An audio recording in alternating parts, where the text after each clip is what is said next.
Alô, alô, galerinha do sétimo ano do Marista Paranaense, tudo bem com vocês? Aqui é o professor Rodrigo Alves de novo na área. Nós vamos falar um pouquinho sobre renascimento cultural e científico. Então, bora lá, sejam bem-vindos, para mais essa próxima aula aí, né, do sétimo ano de história, né? Então, páginas 49 até a 67.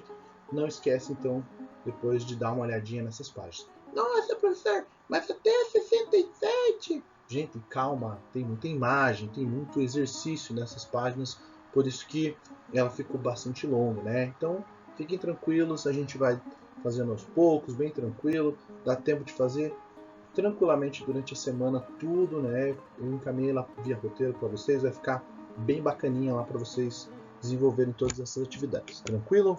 Continuando então, renascimento cultural e científico. Quando que vai acontecer então esse momento, professor? Vai acontecer lá na Baixa Idade Média, na transição para a Idade Moderna, né? Então, a Europa do século XIV, do século XV, do século XVI. Nós vamos ter um movimento cultural, né? Um movimento encabeçado principalmente pela burguesia, então era uma mentalidade burguesa, era aquela mentalidade baseada na questão do renascimento comercial urbano, então está relacionado ao conteúdo que a gente viu na aula passada. A cidade principal desse processo vai ser Florença, depois a gente vai ter Veneza também, que é muito importante, e lá na fase do Cinquecento, nós vamos ter também a cidade de Roma, né, como um centro importante da disseminação ou da criação, da produção artística desse momento. O que acontece nesse processo? Eles fazem um resgate, uma revalorização da cultura greco-romana. O que é esse resgate, professor? Por que um resgate? Vem da ideia de renascer, justamente, né? A gente vai extrapolar, né, a ideia da Idade das Trevas, como era vista pelos representantes da Idade Moderna, né? Os modernos viam a Idade Média como algo ruim, como algo, né, sem cultura, né? Na realidade, a gente tem cultura, tem muita importância a Idade Média também, porém, a visão, né, preconceituosa desse moderno é que fez com que eles fizessem também esse resgate, né, à Idade Antiga, ao classicismo que a gente chama, os gregos e os romanos. Então eles faziam oposição, literalmente, a esse mundo feudal, essa ideia teocêntrica, né, do mundo feudal. Nós vamos ter também a valorização do ser humano. A gente chama essa característica de humanismo, né, quando o homem passa a ser o centro do universo, o homem como importante. Ao resgatar a importância desse homem, né, como está aqui na obra em cima aqui do Homem Vitruviano do Leonardo da Vinci, a gente coloca ele como o homem como centro, homem como centro, né? Então, o antropocentrismo é a ideia do homem como centro das atenções nesse momento, e não mais a igreja, não mais a ideia de Deus. Embora a gente vai ver algumas características ainda religiosas nesse processo. O racionalismo, né? A valorização da razão, a valorização do raciocínio lógico. A gente vai ter o desenvolvimento de várias áreas, matemática, física, ciências, né, em geral, hidráulica, mecânica, enfim, vai ter uma série de áreas que vão se desenvolver muito nesse processo. Nós vamos também ter a característica do individualismo, né, a capacidade e o talento criativo de cada ser humano. Tá? Muito bem, o pensamento medieval versus o pensamento renascentista. Então, lá no pensamento medieval tem o teocentrismo, o Deus como centro de tudo. Já no pensamento renascentista, né, que no caso é do outro lado aqui para vocês, a gente vai ter o homem como centro de tudo. Né? Medieval, valorização da fé. Renascentista, a valorização da razão e do espírito crítico.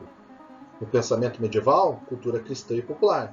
No pensamento renascentista, cultura greco-romana, né?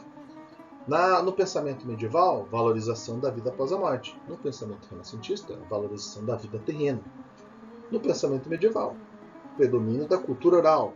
E no Renascimento nós vamos ter a produção científica, né? Continuando, então dentro dessa ideia de produção científica nós temos o cientificismo, né? São vários avanços que nós vamos ter, né, dentro do pensamento científico, dentro da astronomia, da anatomia, da engenharia, da matemática, da física e assim por diante.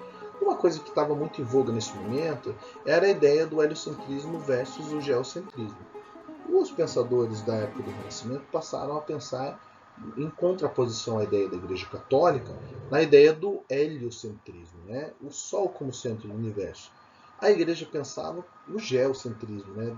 É o modelo ptolomaico que a gente chama, o modelo do Ptolomeu lá, de muito tempo atrás. Muito bem. O que acontece? Essa disputa entre eles, né, de pensamento, né, faz com que a gente pense em algumas coisas. Professor, mas o universo não é o Sol não é o centro do universo, né? O universo é muito grande. Claro, a gente sabe disso, né? Hoje, com todos os estudos que a gente tem, com certeza, mas nós temos que entrar um pouquinho, né, na mentalidade dessa época e perceber que os avanços do pensamento do Nicolau Copérnico, do Galileu Galilei, né, que inclusive foi preso pela Inquisição por discordar simplesmente da Igreja e criar essa teoria, né, desenvolver melhor a teoria que foi do Nicolau Copérnico do heliocentrismo.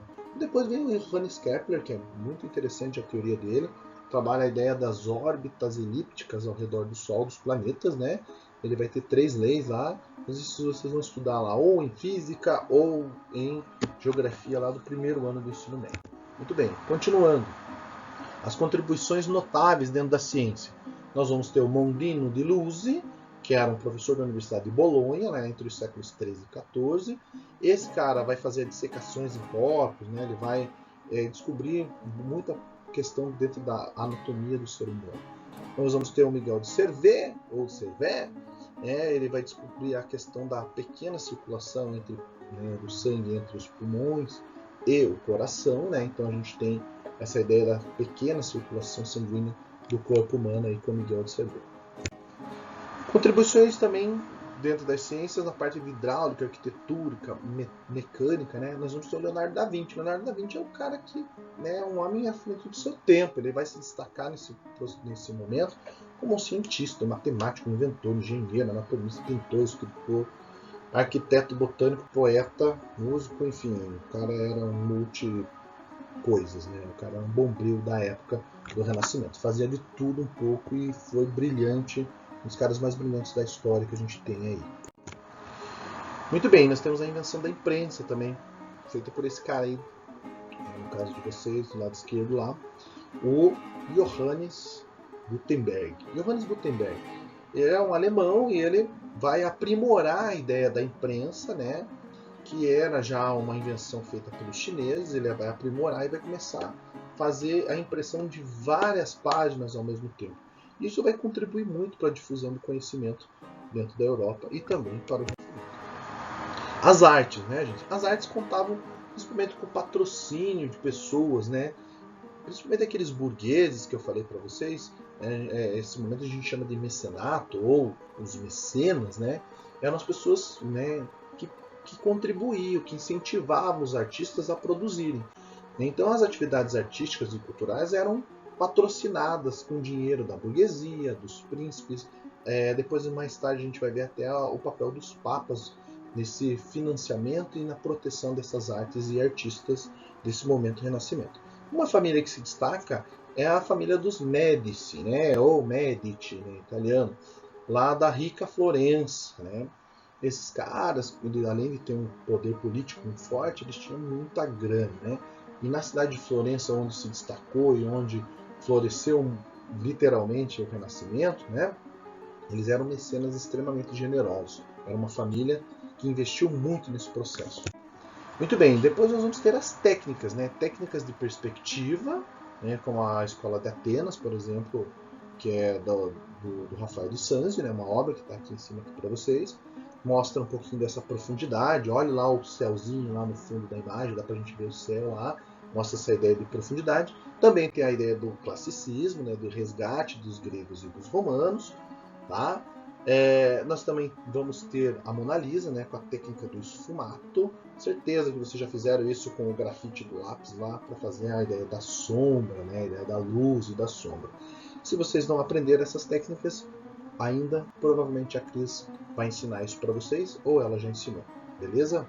Continuando então, nós vamos ter os períodos, né, e os artistas do Renascimento italiano. Nós vamos ter o Trecento, o Giotto. O Giotto ainda é aquela transição do período medieval para o mundo moderno, né? A gente vai ter ainda cenas tiradas da Bíblia, a ideia ainda, não temos a ideia de muita profundidade nessas imagens, a ideia era meio bidimensional, que a gente chama, né, com duas dimensões, o fundo e o cara um pouco mais para frente. Então eram ainda personagens muito simples e umas pinturas ainda muito simples, muito comuns, com seres humanos comuns. Okay?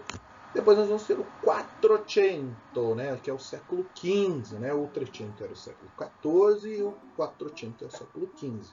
Aí a gente vai ter técnicas mais elaboradas, né? O sfumato, nós vamos ter os corpos nus, os temas mitológicos, né? Leonardo da Vinci, por exemplo, vai fazer a ideia de perspectiva ali na sua obra Santa Ceia. O Sandro Botticelli vai fazer a ideia do nascimento de Vênus, né? Então, a ideia mitológica. O Frangélico vai resgatar ainda valores religiosos, como a anunciação ali, o anjo anunciando a Maria que ela ia ficar grávida, né, de Jesus, etc. Então a gente ainda tem características ainda, né, religiosas, mas características também importantes dentro da mitologia grega. Já começa a mesclar e as técnicas também começam a ficar mais elaboradas. Por fim, nós vamos ter o Cinquecento, né, que é um momento de muita produção, né? Nós vamos ter ali a cidade de Roma como principal, né, responsável pela difusão dessas ideias. Nós vamos ter os papas como os grandes mecenas, né, Júlio II, Leão X, Clemente VI. Nós vamos ter a figura de um escultor muito famoso dessa época, que era escultor e pintor, chamado Michelangelo. Ele vai desenvolver essas três obras aqui, ó, famosas, né? Então, daqui para lá, né, nós vamos ter Pietà, Moisés e lá no canto lá, Davi. Tá? Essas três obras, esculturas, né, de Michelangelo são bem famosas nesse momento. Nós temos também aquela imagenzinha lá, né, de Deus e sua criação, né, com Adão lá no teto da Capela Sistina, né, o Michelangelo vai pintar essa obra e ela é bem famosa também desse período do Cinquecento. Nós temos a Mona Lisa do Leonardo da Vinci e a Escola de Atenas do Rafael de Santos, que eu já falei dessas obras para vocês. Nós temos o Renascimento fora da Europa também, né? Fora da Itália, perdão, né? No norte da Europa. Nós vamos ter a característica do Hieronymus Bosch. Esse cara aqui vai fazer essa pintura, ele era um flamenco da região onde hoje fica a Bélgica, né? Tanto ele como o Bruegel, né? Eles são artistas que se destacam principalmente por características diferentes, né? Um é bem diferente do outro.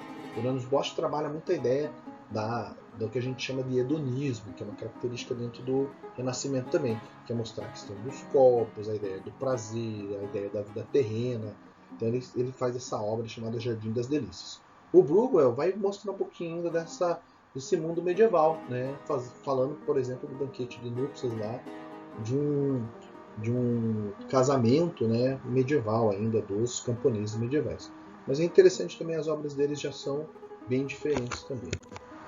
O Van Eyck, né, Jan Van Eyck, esse cara era holandês, então ele vai mostrar, né, dos Países Baixos nessa época, como era chamado Holanda. Ele vai mostrar também a ideia de tridimensionalidade, a ideia da individualidade, né, quando ele, né, como o Rafael de Sanzio, ele se autorretrata na obra, né? O Van Eyck lá naquele espelhinho no fundo dessa obra aí, né, que é o casal Arnolfini, ele se autorretrata nessa obra, né? É muito interessante essa ideia de individualidade.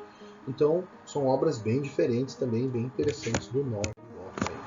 E dentro da literatura, né, para a gente acabar, nós vamos ter o Nicolau Maquiavel. Né? O Maquiavel ele era um filósofo, um político, historiador italiano. Ele vai escrever sua obra, né, principal chamada O Príncipe, em que ele tem uma frase famosa lá de que os fins justificam os meios, ou seja, que o príncipe, que o líder, que o rei, né, ele poderia tomar qualquer atitude para ele justificar algo que ele fez. Então, seria basicamente a base do pensamento absolutista, né, de que o rei tem poderes ilimitados, né? E depois nós vamos estudar isso mais à frente aí. Muito bem. Na Inglaterra nós vamos ter o William Shakespeare, né? O Shakespeare é um cara muito famoso por causa da história do Romeu e Julieta, entre outras histórias aí importantes. Também foi um grande literato, um grande escritor dessa época. Muito bem, nós vamos também ter o Thomas More. Esse cara era um inglês também, ele vai escrever uma obra chamada Utopia. Nessa obra ele faz críticas à sociedade inglesa e ele, né, desenvolve a teoria dele de que a sociedade ideal seria uma sociedade numa ilha chamada Utopia, e nessa ilha a sociedade seria perfeita, né? Então, por isso a ideia de utopia para nós como uma ideia inatingível, né? Uma ideia muito longe da realidade, ou contra a realidade. Muito bem. Tá? Pessoal, então a gente vai ficar por aqui, a nossa aula de hoje. Se você gostar aí, dá um ok para mim nas minhas aulas. Eu quero agradecer a presença de todos. Até a nossa próxima aula. Tirem suas dúvidas via fórum. Essa semana também a gente vai fazer um chat ao vivo lá pelo Collaborate, né? Então a gente vai poder também trocar algumas ideias ao vivo para a gente ter um contatinho, né? Conversar tete a tete. Lave suas mãos, não esqueça o nome do nosso coronavírus aí. E falou, meu pessoal. Um grande beijo no coração. Fiquem com Deus. Até a nossa próxima aula.